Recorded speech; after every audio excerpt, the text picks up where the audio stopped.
Türkmenistan dünyadaki COVID-19 pandemiyası wagtynda henizem öz çäginde koronawirusyň ýokdugyny öňe sürýän ýeketäk ada däl döwletdir. Öz beýanatyna garamazdan Türkmen häkimetleri COVID-19-a garşy we ýurdun ilatynyň ähli gatlaklaryna täsir ýetirýän çäreleri görýärler. Hususan da çäklendirmeler köp telekeçileri girdejesiz galdyrdy.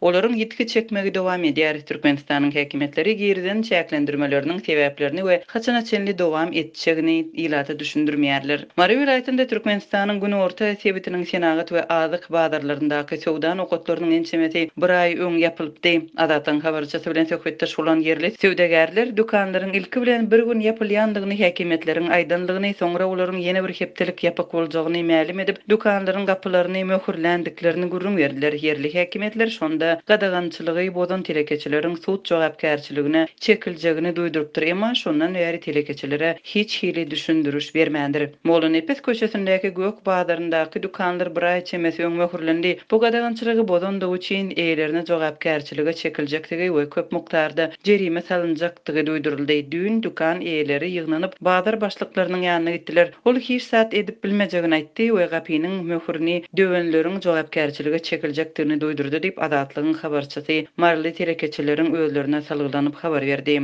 Habarçymyzyň sözlerine görä telekeçiler vilayet administrasiýasyna hem ýüz tutdular. Ýöne häkim we onuň orunbasary olaryň ýanyna çykmandyr. Häkim we onuň orunbasary kabul etmedi, adamlaryň ýanyna hiç kim çykmady, diňlemedi. Tersine häkimlik polisiýa jaň edip baranlary kowdurdy diýip habarçymyz aýtdy. Onuň sözlerine görä 4-nji sentýabrda erden telekeçiler ýene bazara ýygnandylar we öz harytlaryny dukanlardan alyp gaýtdylar. Adatlyk radiosu bazaryň ýolbaşçylaryndan we Mary vilayatynyň häkimliginden bu ýagdaý barada maglumat alyp bilmedi. Telekeçileriň aýtmagyna görä köp adam ýitki çekipdir. Gyssagly we gysga wagtlyk ýapylan dukanlarda önümleriň ençemesi şolsanda çörek we konditer önümleri ýaly harytlarda aýlanypdyr. Mundan başga da dukanlaryň mejburi ýapylmagyna garamazdan salgyt gullugy telekeçilerden salgyt tölemegi talap edýär. Döwlet salgyt gullugy bize jaň edip tölek etmegi talap etdi. Sowda edip bilmejekdigimizi düşündirmäge tinançlyk, emma olar diňlemedi. Şol bir wagtyň özünde de dukanlary açmaga ruhsat bermediler we haçan işlejekdigimizi aýtmadylar. Biziň ýitki çekýän wagtymyz olar soňky pulumuzy elimizden alýarlar diýip telekeçileriň biri adynyň aýdylmazlygy şerti bilen gurrun berdi. Indi käbir ýerli telekeçiler başga ýol tapman öz harytlaryny tanyşlarynyň arasynda satmaga tinanşýarlar.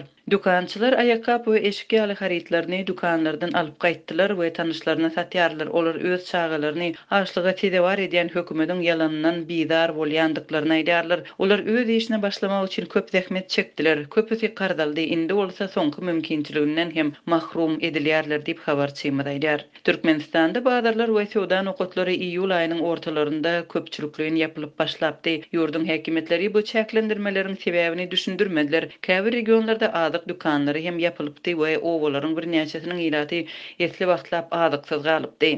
Türkmenistan koronawirusa garşy görüşmek üçin dünýäniň beýleki ýurtlary bilen birlikde gödekçiligi we keseliň ýaýramazlygyna gönükdirilen çäreleri görýär. Şol bir wagtyň özünde de ýurtda koronawirusyň ýokdugyny eglan edýän türkmen resmileri görülýän çäreleriň sebäplerini ilata düşündirmeýärler.